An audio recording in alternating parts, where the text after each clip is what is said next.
um programa especial, bate-papo. Nós estamos aqui com vários convidados. E a gente vai começar falando do NEA. Mas, afinal de contas, quem é NEA? Vamos apresentar o pessoal que está conosco.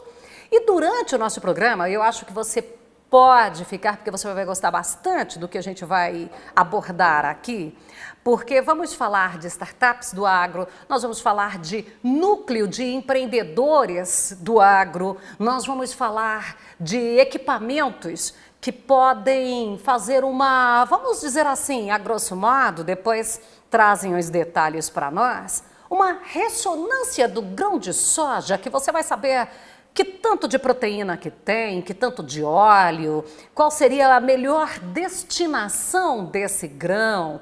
E tudo isso você pode ter aí na sua propriedade, a rastreabilidade. Qual que é a importância disso?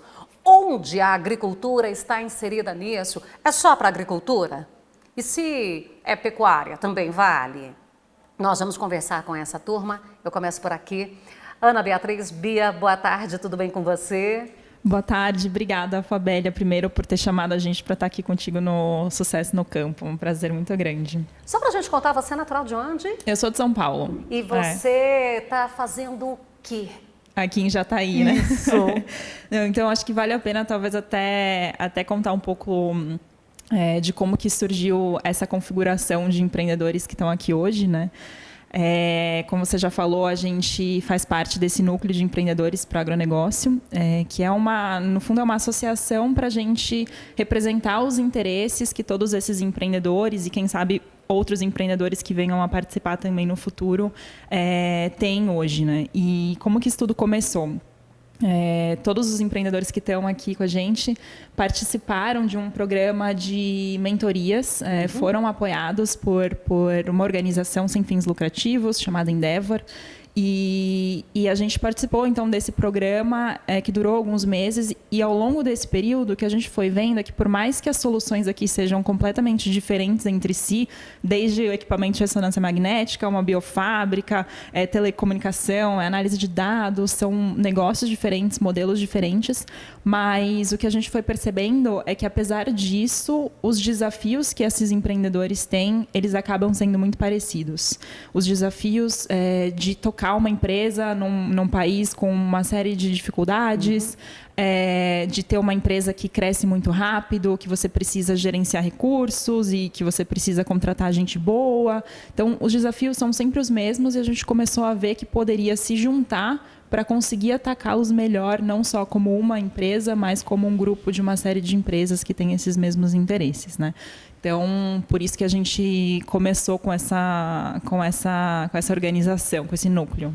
E uma curiosidade, como é que uma menina como você caminha no rumo do agro? O que motiva na família? Tem alguém, foi alguma coisa assim? O que foi aquele start que, putz, eu gostei disso? Então, na verdade, não tem nem... Acho que talvez eu seja a única pessoa no Brasil que não tem família com histórico no campo, né? Na verdade, foram essas pessoas que estão aqui que acabaram me trazendo para isso. Assim, foi esse envolvimento através desse grupo de empreendedores que me fez ver um mundo completamente diferente que uma pessoa que está em São Paulo não vê normalmente, né? E ver como é fascinante o trabalho que o produtor tem e como é complicada a tomada de decisão dele. Assim, são inúmeros fatores e é um trabalho muito difícil que quem está lá no final da cadeia só consumindo não percebe, não sabe que ele existe, né? Aí, daqui a pouco eu até quero ver com ela, isso a gente vai deixar para depois, porque ela já deu um giro por aqui no sudoeste goiano, nessa visita à região, e conheceu algumas estruturas com finalidades diferentes. Depois a gente vai saber aqui a opinião desses meninos urbanos com o pé no agro. Não, mas então é basicamente isso. Assim, a gente criou esse grupo, a gente tem alguns interesses. Acho que é importante falar que o perfil dessas empresas, existe uma estatística no Brasil de que 1% de todas as empresas brasileiras são responsáveis pela geração dos 50% novos empregos. Porque esse grupo bem específico de 1% das empresas no Brasil são as empresas que crescem mais rápido. E crescendo mais rápido, você precisa contratar mais gente. Então, o impacto que essa pequena parcela de empresas tem no todo é muito grande. Então, se a gente conseguir apoiar e se juntar e ter um caminho de crescimento... Esse exatamente. 1%. Imagina o impacto que isso não pode ter, né?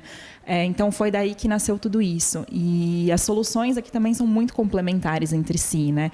No fundo, são coisas diferentes, mas que a gente está vendendo para o mesmo público, para o mesmo perfil. Então, a gente precisa de telecomunicação para instalar os equipamentos da Cycrop, né? A gente precisa ter tudo isso integrado. Então, se a gente caminhar junto, muito provavelmente a gente vai conseguir ir mais longe e mais rápido também, né? Passar por esses Aqui desafios. Também, Renato, a gente já fez um bate-papo, já falou um pouquinho, mas se alguém de repente não acompanhou, vamos fazer um resuminho rapidinho aí, porque alguém pode não ter acompanhado o programa no dia que você participou conosco. Você é da Cycrop, né? Isso, né? A pronúncia é essa mesma? Essa mesma, é meio difícil, mas é essa a pronúncia mesmo. E quem é a Cycrop?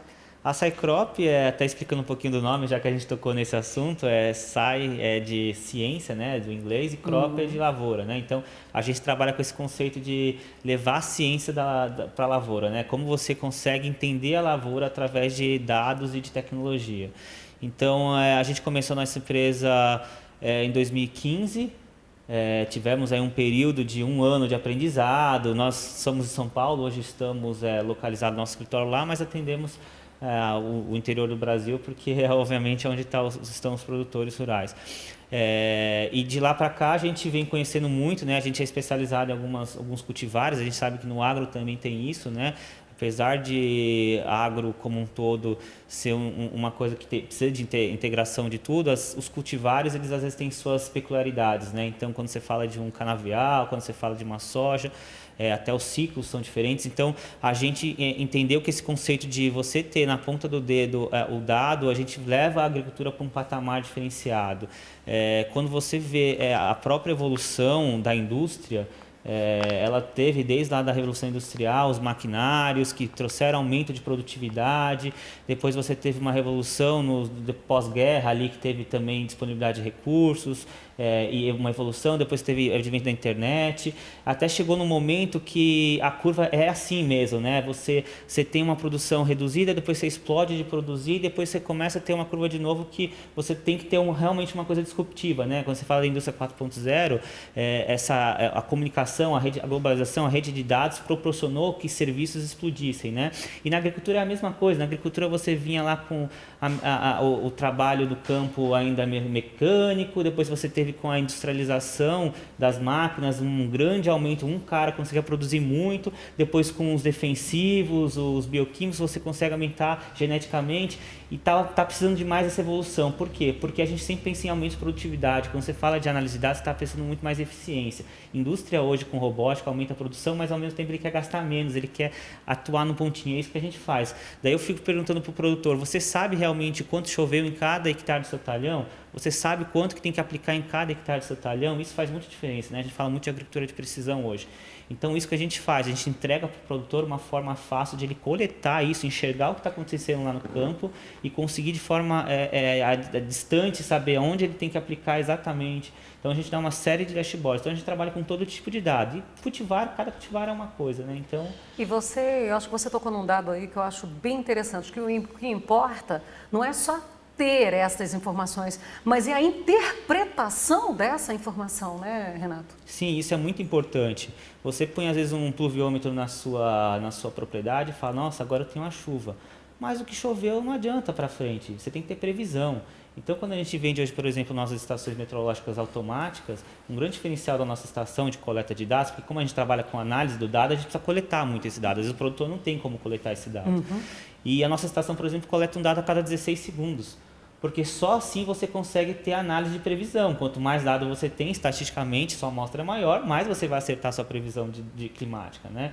Então, o produtor, para ele é importante saber o que vai acontecer amanhã. Eu vou fazer uma aplicação, vai chover ou não, vai compactar o solo. Eu com vou o trator? dessecar aqui, vou ter condição. Exatamente, uma coisa muito importante. Todos os os bioquímicos, todas as aplicações, tem uma condição ali ideal para você pegar, uma umidade adequada. Então, você consegue saber se naquele momento está adequado ou não. Você vai levar um pulverizador, não pode estar um vento acima de 10 km por hora, senão você vai ter deriva. Então, o mais importante é saber o para frente e não o que aconteceu. O pluviômetro te dá lá o que choveu no dia. Você vai, obviamente, conseguir ter Ao longo dos anos, você vai conseguir criar um histórico, e né? o que ele faz é saber que se ele vai precisar ter um déficit hídrico ali ou não para fazer uma irrigação e tudo mais, mas é muito mais além disso, né? Hoje o produtor é muito competitivo, né? A gente está falando de exportação, custo.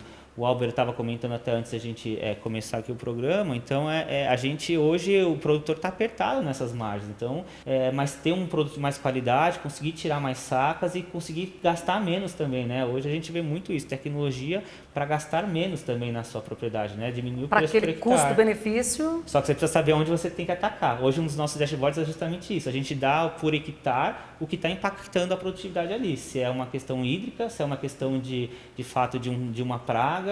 Então ele consegue saber aonde que ele tem que atuar. Então um dos nossos sistemas é esse, é coletar o dado lá no campo e entregar num dashboard para o produtor saber o que eu tenho que fazer em cada área.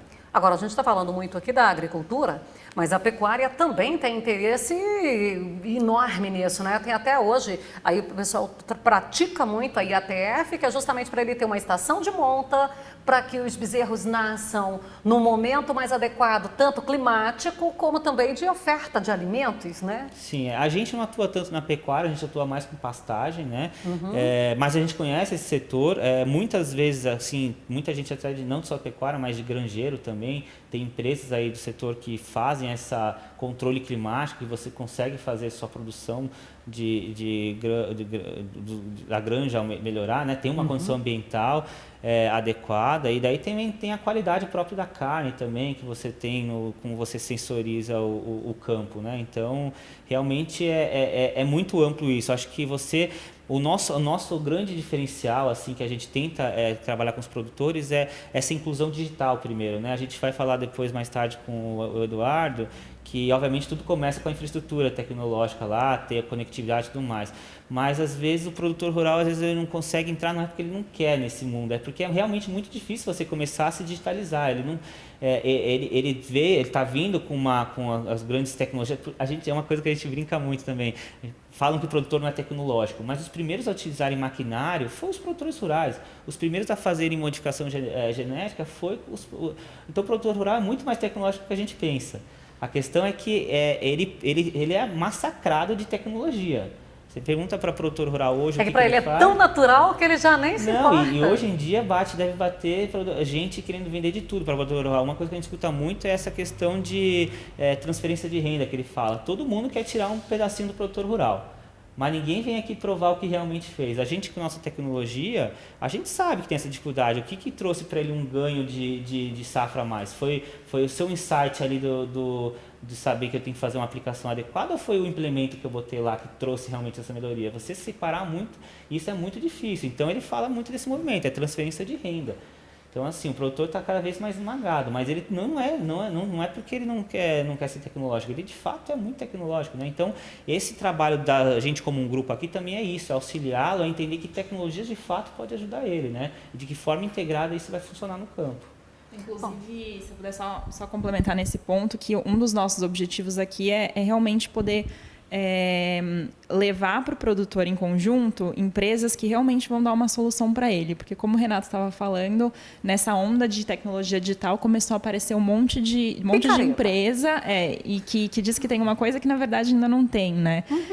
E, naturalmente, quando o produtor começa a ver que o primeiro, o segundo, o terceiro que vieram falar com ele não tem um produto de verdade, o quarto que vier, mesmo que seja bom, ele não quer ouvir mais.